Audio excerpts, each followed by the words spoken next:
한글은 세계에서 가장 많은 발음을 표기할 수 있는 문자로 사용하는 인구수가 전 세계에서 12번째로 많은 표온 문자입니다. 미국에서 널리 알려진 과학 전문지 디스커버리지에서는 쓰기 적합함이란 기사에서 레이드 다이어먼드라는 언어학자의 기고문을 실으며 한국에서 쓰는 한글은 독창성 있고 기호, 배합 등 효율 면에서 특히 돋보이는 세계에서 가장 합리적인 문자라고 극찬한 바 있습니다. 유네스코에서는 1989년에 세종대왕상 킹 세종 프라이스를 만들어 해마다 인류의 문맹률을 낮추는 데 공헌을 끼친 단체나 개인을 뽑아 상을 주고 있기도 하며 지난 1997년 10월 1일 우리나라 훈민정음을 세계 기록 유산으로 지정한 바 있습니다. 1996년 프랑스 세계 언어학자들이 한자리에 모이는 학술회의가 열린 자리에서 한국어를 세계 공통어로 쓰면 좋겠다는 토론이 벌어지기도 했습니다. 독일의 언어학자 베르너 사세는 서양이 20세기가 돼서야 이륙한 의문 이론을 세종은 5세기나 앞서 체계화하였으며 전통 철학과 과학 이론이 결합된 세계 최고의 문자라고 극찬을 아끼지 않았고, 세계의 많은 언어학자들은 한글의 창제 원리에 과학성과 독창성 등을 인정하며 꿈의 알파벳이라고 칭송하고 있습니다. 현재 국외에서 한국어 강좌가 개설된 대학은 60개국 700여 곳에 이르며 한국 학교, 한국 교육원, 한글학교 수가 100여 개국 2150여 곳에 이릅니다. 뿐만 아니라 한글의 우수성을 인정해 글이 없는 부족들은 자기네 말을 적기 위해 한글을 선택해서 사용하는 종족들도 늘어나고 있는 실정입니다. 한글이 한류의 덕을 보는 것인지 한류가 한글의 덕을 보는 것인지는 정확히 알 수가 없으나 한글은 한류를 전세계적으로 알리는데 일조하고 있는 역할을 하고도 있는데요. 최근 전세계적으로 이렇게 한류붐을 타고 한글의 위상이 높아지면서 외국에서는 점점 영어에 밀려 사어화되고 있는 자국의 언어를 한국과 같은 한류의 전파 방식으로 알려야 한다. 한국을 적극 참고하자는 주장이 나와 주목받고 있습니다.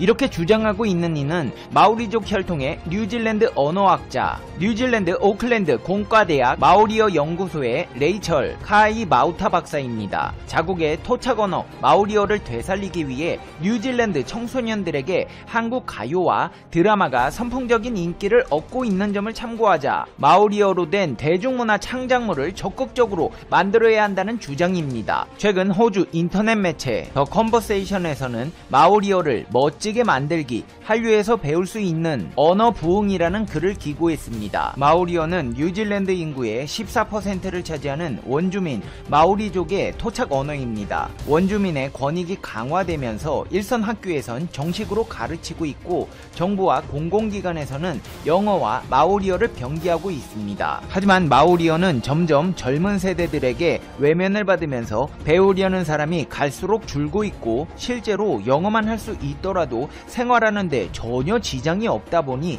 사워화되고 있는 현실입니다. 카이 마우타 박사는 이런 공공 차원의 보급만으로 쇠퇴해가는 마오리어를 되살리는 데는 한계가 있다고 진단했습니다. 언어라는 것이 결국 생활과 문화에 녹아들어가 사용하는 사람들이 많아져야 하는데 학교에서 수업을 진행하고 공공장소에서 병기한다고 해서 마오리어가 명맥을 유지하기는 힘들 것이라는 이야기입니다. 이런 고민을 하던 마우타 박사의 관심을 잡아끈 것은 뉴질랜드 청소년들이 흠뻑 빠져있는 한국의 대중문화였습니다. 박사는 한국 가요에 빠져들면서 한국어와 한국 문화 전반에 관심을 갖게 돼 제2외국어로 한국어를 선택한 오클랜드 출신 청소년을 만난 경험을 예로 들면서 이 사례에서 마오리어를 되살릴 수 있는 교훈을 얻을 수 있지 않을까 궁금해졌다고 말했습니다. 특히 그가 주목한 점은 이른바 한류가 적어도 대중문화 언어로서는 10대들 사이에서 영어의 영향력을 앞서고 있다는 점이었습니다. 실제로 뉴질랜드 국민들이 한국 문화에 푹 빠지게 된 것은 이미 10년이 넘었습니다.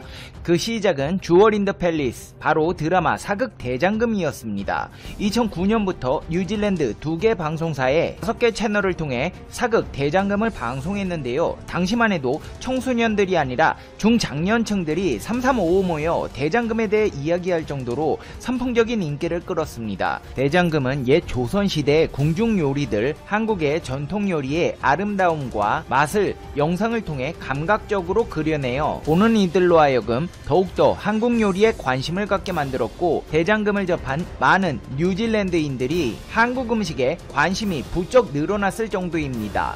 심지어 당시 오클랜드 박물관에서 주최하는 월드 온 더 플레이트 행사에서는 찹쌀로 만들어진 쫄깃쫄깃하고 고소한 콩가루가 묻혀있는 인절미와 여러가지 수놓은 듯 아름다운 천연색이 담겨있는 무지개떡, 인절미, 오색편 등을 전시하고 시식하는 행사를 가지기도 했으며 찹쌀로 떡매를 치는 행사까지 벌어졌습니다. 오클랜드 박물관에서 열린 한국의 날에는 수천 명이 방문하여 한국의 전통 음식과 한글뿐 아니라 전통차, 태권도, 부채춤 등 여러가지 전통 공연을 보고 함께 느끼기도 했습니다. 이때부터였습니다. 뉴질랜드 사람들은 K-팝, K-푸드, K-드라마, K-뷰티에 빠지게 되면서 한국에 대해 잘 몰랐던 사람들에게 점차 한국의 전통적인 모습들이 하나씩 퍼져나간 것입니다. 바로 한류의 흐름의 시작이었습니다. 10년 전 약 5,000명의 K-팝 동호회는 2011년부터 오클랜드, 웰링턴, 크라이스트 처치에서 지역별 모임을 갖고 활동을 하기 시작했으며 현재는 수만 명에 이릅니다. 2018년 뉴질랜드 화장품 수입 규모는 1억 9천만 달러로 전년 대비 18% 성장했고 한국으로부터의 수입액도 2018년 기준 560만 달러로 수입국 중 8위를 차지했으며 전년 대비 44% 증가했습니다. 한류에 대한 관심이 높아지면서 한국을 찾는 뉴질랜드인들도 늘고 있습니다. 한국관광공사에 따르면 한국 방문 뉴질랜드인들은 2015년 28,426명을 기점으로 2016년 31,623명, 2017년 33,088명으로 지속적으로 증가하고 있습니다. 12개 학교가 참여하는 K-푸드 요리교실, 10개 학교가 참여하는 한국 전통놀이, 태권도 워크샵, 오클랜드 심포니 오케스트라 가야금 산조 공연, 한국어 주간, K-팝 콘테스트, K-팝 댄스 워크숍, 한국 영화제, 이렇게 다채로운 한국 문화들은 한글을 뉴질랜드로 전파시키는 계기가 되어가고 있습니다. 한류는 방송 콘텐츠뿐 아니라 옷, 음식, 전통문화 등 한국의 다양하고 포괄적인 아이템들을 세계인들이 접하고 널리 퍼지는 것을 의미하며 이에 대한 영향력은 세계 문화의 흐름을 바꿀 수 있을 정도로 굉장히 큽니다. 세계인들이 한국의 여러가지 문화 콘텐츠를 자주 접하게 되다 보면 대중의 흐름도 바뀌게 되고 우리와는 다른 문화권 안에서 한국 문화를 중심으로 한 새로운 문화가 생성되며 그 바탕에 있는 한국 문화에 대한 인식은 더욱더 자연스러워지게 됩니다. 그것은 점차 한국 문화에 대해 익숙해지고 한국인에 대해 더욱 익숙해진다는 것을 의미하며 대한민국의 위상이 높아지고 한국인에 대한 신뢰가 쌓이게 되는 것입니다. 마우타 박사는 이렇게 한류 문화로 인해 한국과 한글의 위상이 높아진 점에 대해 주목했습니다.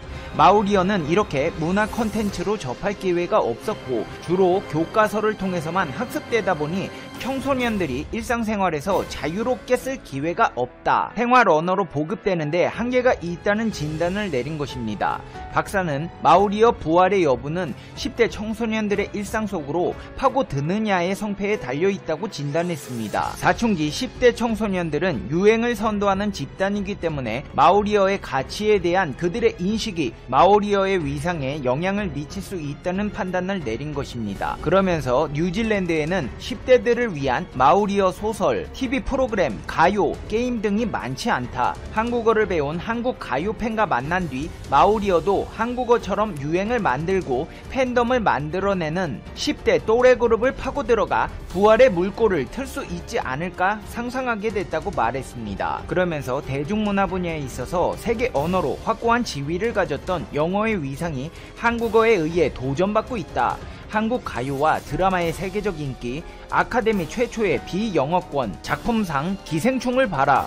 언어는 더 이상 장벽이 아니라는 것을 보여준다. 심지어 올해에는 그룹 방탄소년단이 등장하는 한국어 규제 BTS와 함께하는 한국어가 시중에 출간되기도 했다. 이는 한류로 인해 한국어 학습자가 급증하고 있음을 보여주는 것이다. 한국이 전세계에서 가장 멋진 문화를 만들어 내려고 한다. 우리도 마오리어로 된 대중문화 창작물을 만드는 것이 우선 되어야 한다. 언젠가는 마오리어로 된 음악이 팝 차트에 진입하고 있고 넷플릭스 드라마 목록에 마오리어 작품이 포함되어 영화 기생충이 그랬던 것처럼 마오리어로 된 영화가 성공하는 모습을 보고 싶다. 한국 대중문화 확산을 통해 소프트파워 영향력을 높이려는 한국 정부의 전략을 적극적으로 참고하자는 주장을 했습니다. 한국에 빠진 국가는 뉴질랜드뿐만이 아닙니다. 지난 7월엔 인도 정부가 28년 만에 교육정책을 개정하며 정규 교육 제2외국어 과목으로 한국어를 채택했습니다. 인도에서는 제2외국어로 지금까지 프랑스어, 독일어, 스페인어, 일본어, 중국어를 썼습니다. 하지만 여기서 중국어가 빠지고 한국어가 들어간 것입니다.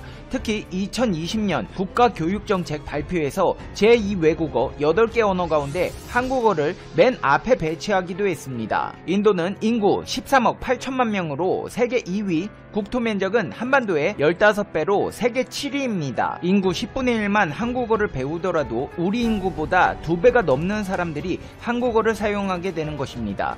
문체부는 인도에서 사용할 한국어 교육과정 및 교재개발, 한국어 현지 교원, 양성과정 운영 및 전문 교육 파견 등을 추진하기로 했고 국립국어원 또한 올해 하반기 인도지역 한국어 교육과정을 개발해 내년에는 인도지역 교육과정을 토대로 한 한국어 교재를 개발하기로 했습니다. 이제 대한 수출 규제가 별 효과를 거두지 못하면서 약이 바짝 오른 일본이 두 번째 특단의 보복 조치를 내놨습니다. 바로 한국을 상대로 특허권에 대한 이단 이의 신청을 남발하고 있는 것입니다. 실제로 올해 들어서만 일본 측에서는 일본이 보유한 소재 부품 장비 분야 특허와 관련해 최소 9건 이상의 이의 신청을 제기한 것으로 확인되었습니다. 일본의 이런 행보는 지난해 일본의 수출 규제로 세계 무역기구 분쟁 절차가 진행되는 가운데 한국의 유명희 후보가 WTO 사무총장 최종 2인 후보에 오르면서 발등에 불이 떨어진 상황에 수출 규제가 아닌 특허권 자체로 한국 기업의 기술력 견제를 위해 특허 분쟁 준비를 본격화하는 것으로 보여 수출 규제에 이은 2차 무역 전쟁에 시동을 거는 것 아니냐는 분석이 나오고 있습니다. 특허청 자료에 따르면 올 들어 지난 7월까지 일본 기업 등이 한국을 상대로 신청한 특허 분쟁은 총 10건입니다. 특히나 주목해야 할 점은 일본이 이의 신청을 제기한 분야가 소재 부품 장비에 집중되어 있다는 것입니다. 예전에는 일본 측의 특허 분쟁이 이미 특허가 난 사안에 집중되었지만 최근 들어서는 주로 신기술 관련 분야에 집중되었다는 점도 눈에 띕니다. 올해 일본 측이 제기한 특허 이의 신청 내역을 보면 2차 전지나 연료 전지, 에너지 저장 장치, 반도체 부품 등 신기술 품목 관련 특허가 대다수입니다. 한국은 소재 부품 장비 분야에서 일본으로부터의 의존도를 줄이기 위해 꾸준히 노력해왔고 그 결실들을 맺고 있는 상황입니다. 게다가 대한민국에서는 당최 이유를 알 수 없는 일본의 수출 규제 정책이 부당하다며 WTO에 제소를 한 상황이고 당시 제소를 주도했던 인물이 하필이면 세계무역기구 사무총장 자리를 노리고 있는 유명희 통섭교섭본부장입니다. 당시 유명희 본부장은 제소 입장을 밝히며 정부는 우리나라의 이익을 보호하고 정치적 목적으로 교역을 악용하는 행위가 반복되지 않도록 일본의 조치를 WTO에 제소한다고 밝혔습니다. 만약에 유명희 통상교섭본부장이 WTO 사무총장 자리에 당선된다면 자신이 제소했던 사건을 자신이 맡아 집행해야 하는 상황에 놓이게 되는 것입니다. 일본은 한국 때리기 정책에 있어 큰 위기에 봉착하게 되었습니다. 따라서 일본은 수출 규제로 한국에 타격을 주는 것은 불가능하다. 수출 규제가 아닌 특허 분쟁으로 분탕을 쳐 한국의 기술 개발이나 제품 생산에 악영향을 주겠다는 속내가 담겨 있습니다. 하지만 일본은 지금 한국에 특허로 분탕치고 있을 때가 아닙니다. 전 세계적으로 자국 우선주의가 강조되면서 리쇼어링 현상이 가속화되고 있는 가운데 유독 일본의 반도체 기업들은 모두 망하게 생겼다며 해외에 둥지를 틀고 탈일본화를 가속화하고 있는 상황입니다. 산업연구원 자료에 따르면 일본이 한국에 대한 불화수소, 폴리이미드, 레지스트 등 반도체 소재 3종에 대한 수출 규제를 시행한 이후 일본 반도체 소재 업체들의 일본 외 생산이 확대되고 있습니다. 한국이 민간 차원에서 해당 반도체용 소재에 대한 투자를 강화하면서 국산화에 성공하고 조달처가 다변화되었습니다. 따라서 먹고 살기 힘들어진 일본 주요 업체들이 한국 기업과 거래를 유지해달라며 탈일본화를 꾀하고 앞으로 자국 외 생산을 점차 확대하는 추세입니다. 포토레지스트 1위 업체인 일본의 JSR은 벨기에 연구센터와의 합작법인을 통해 한국에 레지스트를 계속 공급 중입니다. 간토덴카공업, 타이오홀딩스 등이 한국에서의 생산을 통해 수출 리스크를 회피하면서 삼성전자, SK하이닉스 등 한국 기업과의 거래를 유지 중입니다. 한마디로 일본 정부에서는 한국에 수출하지 말라고 자국 기업들 때려잡고 있으니 어떻게든 꼼수를 써가지고 한국에 물건 한번 대보겠다고 탈일본화를 하고 있다는 것입니다. 일본의 소재 부품 장비 분야, 그 중에서도 고순도 가스, 웨이퍼, 포토레지스트 등 반도체 관련 분야는 최대의 위기를 맞이하고 있습니다. 현재 주요 소재의 일본 세계 시장 점유율이 50%를 상회하고 있지만 한국에서는 신속하게 기술 개발에 성공해 자족함은 물론 향후 미래의 수출까지도 노려볼 만큼 성장 속도가 가파르기 때문입니다. 더군다나 최근 한국의 SK머티리얼에서 고순도 불화수소를 양산하기 시작하자 일본 기업들의 위기감은 투자로 이어지고 있는데요. 미쯔비시 케미컬은 2021년 대만에 신규 공장 건설 계획을 발표했습니다. 대규모 공장 신설을 통해 전체 생산 능력의 50%가 확대될 전망으로 이를 통해 반도체 웨이퍼 공정용 고성능 특수화학 솔루션 제조 능력을 확대할 계획입니다. 히타치 케미컬의 자회사인 히타치 화성 또한 대만에 반도체 기판 소재를 제조하는 신규 공장을 건설하고 가동을 시작했으며 니세이 케미컬은 대만에 반도체 제조 공정용 특수 수지 테이프를 생산하는 신규 공장을 2020년 1월부터 가동하며 생산 능력을 1.5배 확대했습니다. 상황이 이런 가운데 일본에서는 기대하던 무역 분야에서 한국 때리기에 실패하자 약이 바짝 올랐는지 NHK에서는 말도 안 되는 소설을 써가며 한국인 차별을 조장하는 트윗을 게재해 눈살을 찌푸리게 하고 있습니다. NHK 방송에서는 1945년 트위터가 있었다고 가정하고 당시 중학교 1학년 소년이 원폭 투하 전후 상황을 전하는 형식으로 1945년 히로시마 타임이라는 제목의 트위터를 개설하고 올해 3월 연재를 시작했습니다. 근데 이 가상의 소년이 하는 말들을 보고 있노라면 참 어처구니가 없습니다. 태평양 전쟁 중인 1945년 6월 16일을 가정한 소년의 트윗을 보면 조선인 놈들은 이 전쟁 금방 끝난다. 일본은 질 거라고 아무렇지 않게 내뱉는다. 무의식 중에 발끈해 분노에 차 바치려고 했지만 중과부적이다. 게다가 상대가 조선인이라면 대꾸할 말이 없다고 게재되어 있습니다. 전쟁이 끝난 해 같은 해 8월 20일 가상 트윗에는 조선인이다. 승전국이 된 조선인 군중이 열차에 올라탄다. 우리들은 전순국 국민이다. 패전국은 나가라. 압도적인 위력과 박력, 고함을 지르면서 초만원 열차의 창문을 있는 대로 깨부순다고 쓰여 있습니다. 이 가상의 소년 트위터에는 팔로워가 13만 명이 넘습니다. 자신들의 식민 지배에 대한 반성의 내용을 올리기는커녕 조선놈들 대꾸할 말이 없다. 우리는 전순국이다. 패전국은 나가라는 등의 한국 비하 내용이 일본 유일의 공영방송 NHK가 개설한 트위터에 버젓이 올라가 있는 것입니다. 논란이 커지자 방송국 측은 피폭자의 숙이나 인터뷰를 토대로 작성한 것으로 충분한 설명 없이 내용을 올린 것이 지금의 시청자들에게 어떻게 받아들여질지 배려가 부족했다고 해명했습니다. 지들도 잘못됐다는 것을 알고 있다는 것입니다. 하지만 방송국은 문제가 된 트윗을 삭제하지 않고 그대로 남겨도 지금까지도 논란이 되고 있습니다. 일본 시민단체 피스 필로소피 센터는 조선에 뿌리를 둔 사람들은 폭동을 일으키는 무서운 사람이라는 이미지를 갖게 하는 내용이라며 공포감을 품게 된 사람들에 대한 사죄도 일본이 조선을 식민 지배한 가해 역사에 대한 언급도 없다고 강조했습니다. 그러면서 피폭 피해자들과 히라오카 다카시 전 히로시마 시장 등 306명이 작성한 항의문을 전달했습니다. 일본 정부는 특허로 한국 기업들 견제에 나섰고 일본 공영방송에서는 한국인을 비하하는 트윗으로 한국을 조롱하고 있고 정신 바짝 차리지 않으면 안 될 것 같은데요. 일본 불매운동은 현재 잘 이루어지고 있을까요? 네, 현재까지도 노재팬 운동은 꾸준히 이행되고 있습니다. 견디다 못한 닛산 자동차는 철수를 발표했고 수입 맥주 시장 점유율 1위였던 아사히 맥주는 한때 발주량이 0을 기록하기도 했으며 유니클로는 불매운동 시작 이래 폐점한 점포수만 전국적으로 22곳에 달했습니다. 하지만 대체제가 없는 일부 품목에서는 일본 상품의 판매가 높은 것으로 나와 일본 언론에서는 한국의 일본 제품에 대한 선택적 불매의 애초로 서러움이라는 제목의 기사를 내며 불매운동을 비꼬고 있습니다. 대표적 상품이 닌텐도 스위치와 소니 플레이스테이션 등 콘솔 게임기입니다. 국내에서는 올해 2분기 스위치 판매량이 99,964대로 전년 동기 대비 2배가 넘게 늘었고, 같은 기간 스위치의 게임 타이틀 판매량도 3배 가까이 증가했습니다. 닌텐도 한국지사가 발표한 실적 자료에 따르면 지난해 4월부터 3월까지 닌텐도의 한국 내 매출액, 영업이익, 순이익은 각각 2,305억원, 126억원, 97억원에 달했습니다. 최근 예약 판매가 실시됐던 플스5는 홈플러스, ssg.com, 하이마트 등 온라인 쇼핑몰 11곳에서 판매 시작 몇 분 만에 매진이 되었고, 사이트가 다운되는 사태가 빚어지기도 했습니다. 이러한 현상을 본 일본의 주간지 슈칸신초에서는 한국의 일본 제품에 대한 선택적 불매가 애초롭다며